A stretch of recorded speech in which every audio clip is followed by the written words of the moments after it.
विशालपुर गांव की ठंडी शाम थी।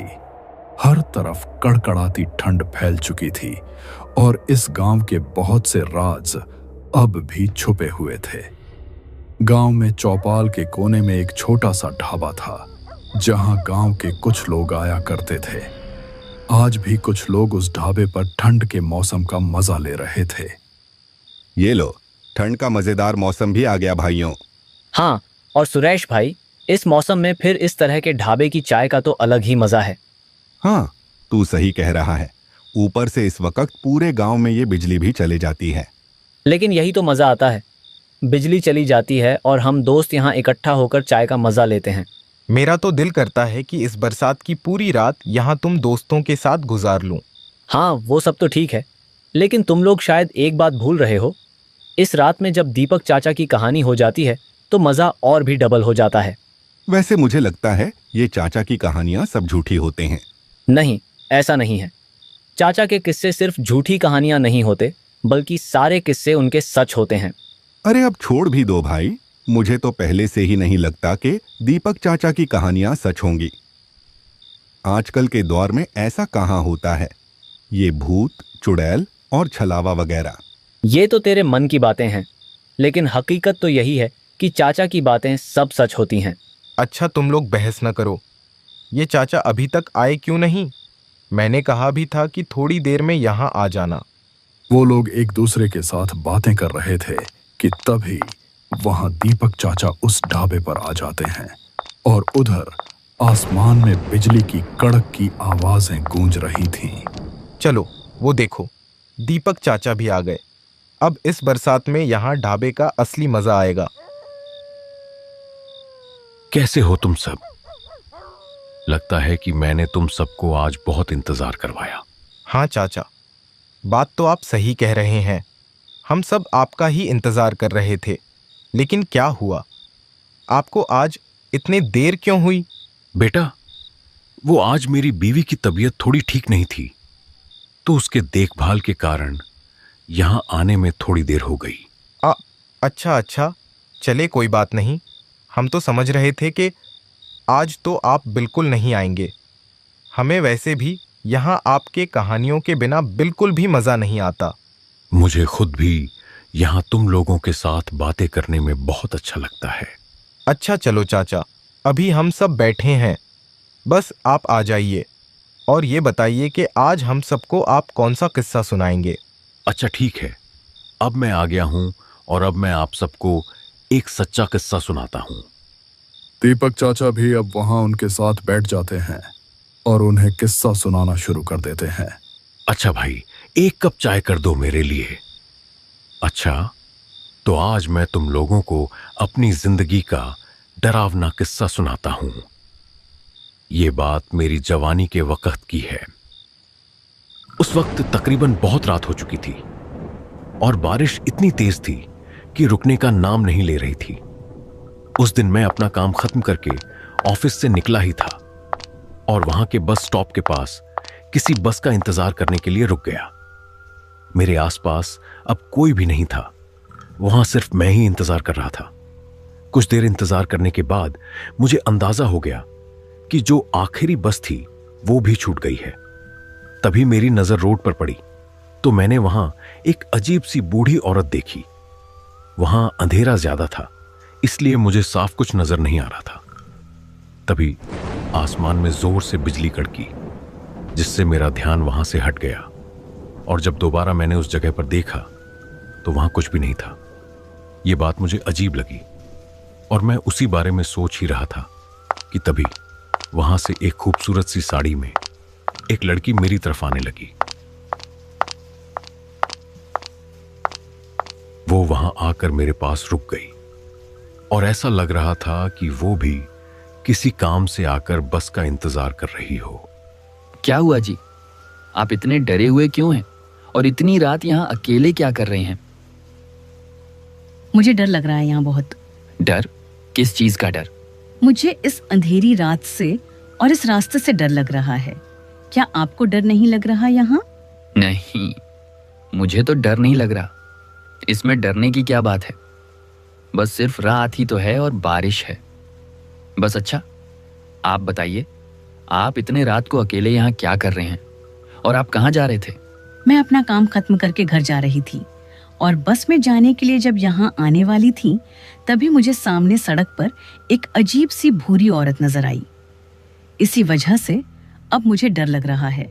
उसके ये बात सुनकर मैं डर सा गया, क्योंकि अभी थोड़ी देर पहले मेरे साथ भी ऐसा हुआ था। पहले मुझे लगा था कि शायद ये मेरा वहम हो गया, लेकिन वह मेरा वहम नहीं था। अच्छा, आपका घर कहाँ है? ये साथ वाले बिहारपुर गांव में है मेरा घर। अगर आप मेरे थोड़े से मदद कर लें और मेरे साथ वहां तक चले जाएं तो बहुत अच्छा होगा, क्योंकि बस तो जा चुकी है और मुझे अकेले जाने में डर लग रहा है। हाँ ठीक है, मेरे घर का रास्ता भी उसी गांव की तरफ है। चलिए, आप मेरे साथ चलें, मैं आपको आपके घर तक छोड़ दूंगा। जैसे ही मैंने ये कहा, वो लड़की तो जैसे मेरे साथ जाने के लिए कब से तैयार बैठी थी, और अब उस सफर पर हम दोनों साथ में निकल पड़े। हम दोनों पूरे रास्ते बातें करते जा रहे थे। मुझे जो पहले थोड़ी सी डर लग रही थी, अब बिल्कुल भी नहीं लग रही थी, क्योंकि अब मेरे साथ वो लड़की भी उस सफर में थी। हम दोनों पूरे रास्ते उस बारिश में भीग रहे थे। पूरे रास्ते में अजीब अजीब सी आवाजें हमें आ रही थीं। एक जगह तो हमें ऐसी आवाजें आने लगीं जैसे कोई दूर खड़ा रो रहा हो। हम दोनों रास्ते पर चलते गए और वो रोने की आवाजें उतनी ही आती रहीं। फिर हम दोनों एक जगह पर रुक गए। अरे, आपने कोई आवाज सुनी क्या? जी, कैसी आवाजें? अरे, ऐसी आवाज जैसे कि कोई इस सुनसान जगह पर कहीं दूर बैठा रो रहा हो। हाँ, तो क्या तुम्हें भी ये आवाजें आ रही हैं? मैं तो समझा कि शायद सिर्फ मुझे ही ये आवाजें आ रही हैं, लेकिन छोड़ो। मुझे तो लगता है कि कहीं दूर कोई बिल्ली रो रही होगी बस, या फिर ये बारिश की आवाजें होंगी। आप डरे मत, यहाँ कुछ नहीं है। नहीं जी, ये कोई बिल्ली के रोने की आवाज नहीं थी, ये तो किसी इंसान के रोने की आवाज थी। मुझे तो बहुत डर लग रहा है। अरे अरे, डरने की तो कोई बात नहीं, आप बस मेरे साथ चलते जाइए, यहाँ कुछ नहीं है। आपको शायद पता नहीं है ना, इसलिए आप ऐसा कह रहे हैं। आज काली रात है ना, और सुना है कि इन काली रातों में यहाँ छलावे घूमते हैं। अरे, चलावा पलावा कुछ नहीं होता। क्या आप भी इन फजूल बातों पर यकीन करती हैं? अजीब बात है।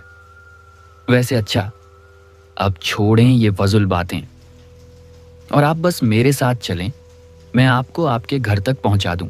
वहां वो खौफनाक आवाजें तो मुझे भी आ रही थीं, लेकिन मैंने उस पर ज्यादा ध्यान नहीं दिया। सच बताऊं तो उस दिन डर मुझे भी लगने लगा था, लेकिन मैं उस लड़की के सामने उसे और नहीं डराना चाहता था, इसीलिए मैं उसे दिलासा दे रहा था।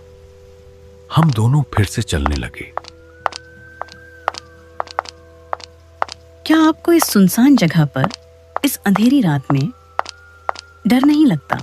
नहीं, इसमें डरने की क्या बात है, बस सिर्फ अंधेरा और बारिश ही तो है। नहीं साहब जी, बस सिर्फ अंधेरा और बारिश नहीं है, यहाँ पर और भी बहुत कुछ है। उसका इतना कहते ही मेरे पैर एकदम रुक गए। और भी बहुत कुछ है का क्या मतलब?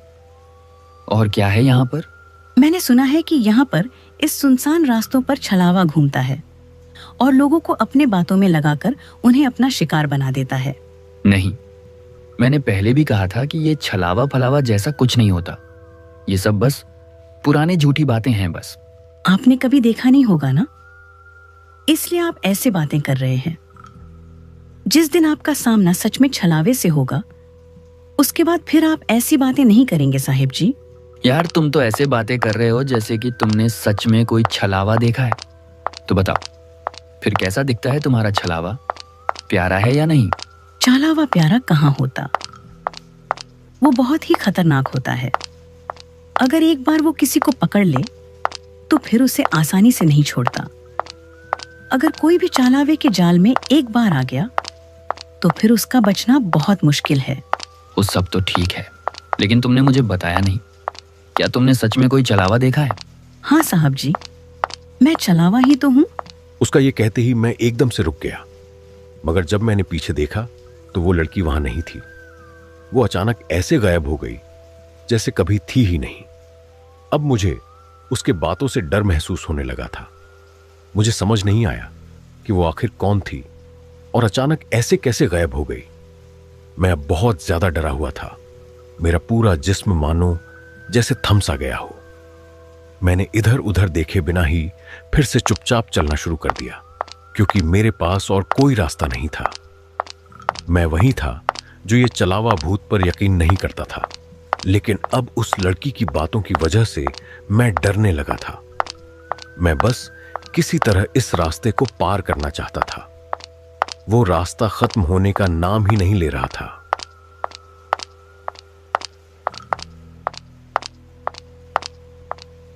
अरे साहब जी, क्या हुआ? आप तो लगता है डर गए। ये आवाज सुनते ही मैं एकदम रुक गया और पीछे देखा तो मेरे होश ही उड़ गए। अब वहां पर वो लड़की फिर से खड़ी थी। अब मुझे उस लड़की से बहुत डर लग रहा था। अरे तुम कहाँ चले गए थे? अरे साहब जी, आप तो डर ही गए। मैं तो बस आपके साथ मजाक कर रही थी। तुमने तो मुझे सच में ही डरा दिया था।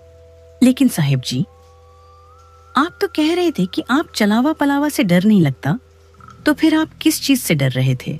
उसके इस सवाल का अब मेरे पास उस वक्त कोई जवाब नहीं था, इसलिए मैं कुछ न बोल सका और चुपचाप वहां से हम दोनों साथ में दोबारा जाने लगे। देखो लड़की, रात के वक्त इस तरह के मजाक ठीक नहीं होते। क्यों साहब जी, आप भी मेरे मजाक से डर गए थे ना? नहीं, मैं डर नहीं था, बस थोड़ा सा परेशान हो गया था कि तुम कहाँ चले गए।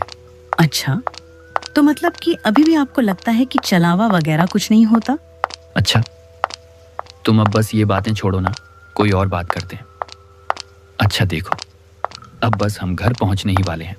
नहीं साहब जी, घर तो अभी बहुत दूर है। लगता है कि तुम्हारा इस रास्ते से ज्यादा आना जाना रहता है, इसलिए तुम्हें रास्तों का पता है। क्या हर रोज इस रास्ते में अकेले जाने से तुम्हें डर नहीं लगता? क्योंकि यहां तो इस वक्त कोई भी नहीं जाता। नहीं साहब जी, मुझे डर क्यों लगेगा, क्योंकि मैं खुद एक चलावा हूँ। तुम भी वैसे अच्छा मजाक कर लेते हो। इस बार मैं कोई मजाक नहीं कर रही। उसका इतना कहते ही मैं दोबारा रुक गया और पीछे देखा तो अब पीछे वो लड़की दोबारा से गायब हो चुकी थी। ये देखकर अब मैं सच में बहुत घबराया था। देखो लड़की, रात बहुत हो चुकी है और हमें जल्दी बाहर जाना है, तो प्लीज ऐसा मजाक बार बार मत करो। मुझे वैसे भी ऐसे मजाक बिल्कुल भी पसंद नहीं। अब चलो, मजाक ना करो और जल्दी से बाहर आओ, अब हमें घर भी पहुंचना है। मैंने उसे बहुत आवाज दी, लेकिन वह बिल्कुल भी बाहर नहीं आई। देखो, अगर तुम 2 मिनट में बाहर नहीं आए तो मैं इस बार तुम्हें यहां अकेले छोड़कर चला जाऊंगा। मैं सच में इस बार तुम्हें यहां छोड़कर चला जाऊंगा, तो प्लीज अब निकलो। अब मेरे बार बार कहने पर भी वो बाहर ना आई और मैंने वहां से जाने का सोच लिया था, लेकिन मुझे उस लड़की की भी थोड़ी फिक्र हो रही थी। आखिरकार रात बहुत काली हो चुकी थी और बारिश भी थी, इसलिए मुझे वहां से जाना ही ठीक लगा। अब थोड़ा चलते चलते जब मैंने रास्ते को देखा तो वो रास्ता उसी तरह का था जहां से मैं पहले जा चुका था। जब मैंने चारों तरफ देखा तो मुझे यह महसूस होने लगा था कि यहां कुछ ना कुछ ठीक नहीं है, लेकिन अब मुझे कुछ समझ नहीं आ रहा था और मेरे पास कोई और रास्ता भी नहीं था, इसलिए मैं बस चलता ही जा रहा था। चलते चलते अचानक मेरे पीछे से मुझे किसी के चलने की आवाजें आने लगीं, जैसे कोई मेरे पीछे पीछे चल रहा हो। उस आवाज ने अब मुझे और भी ज्यादा डरा दिया और वो कदम लगातार मेरे पीछे ही आ रहे थे। साहब जी, अब आप यहाँ इस चलावे से निकल नहीं सकते। वह आवाज मुझे जानी पहचानी लगने लगी और वह आवाज किसी और की नहीं बल्कि उसी लड़की की थी। जब मैंने पीछे मुड़कर देखा तो जो मैंने देखा उसे देखकर सच में मेरा दिल बैठने लगा। पीछे अब वह लड़की नहीं बल्कि लगभग 100 साल की एक बूढ़ी औरत खड़ी थी। उसका पूरा शरीर किसी जानवर की तरह था। वह लड़की अब पूरी तरह बदल चुकी थी। उसका भयानक हुलिया देखकर मैं सच में सन्न रह गया। वह सारा मंजर देखकर उस वक्त डर के मारे मेरी पैंट गीली हो गई और मैं जल्दी से वहां से भागने लगा। मैं तेज तेज वहां से चलने लगा। मैं बस किसी तरह उस छलावे के फंदे से बाहर निकलना चाहता था। तभी वहां एक रिक्शे में बैठा आदमी मेरे सामने आ गया और मैं उसके साथ बैठकर तुरंत वहां से चला गया। बाद में मुझे उस आदमी से पता चला कि उस सुनसान रास्ते पर काली रात में अक्सर छलावे घूमते रहते हैं जो लोगों को अपना शिकार बनाकर खत्म कर देते हैं। लेकिन उस दिन मेरी किस्मत अच्छी थी, इसलिए मैं वहां से बच गया।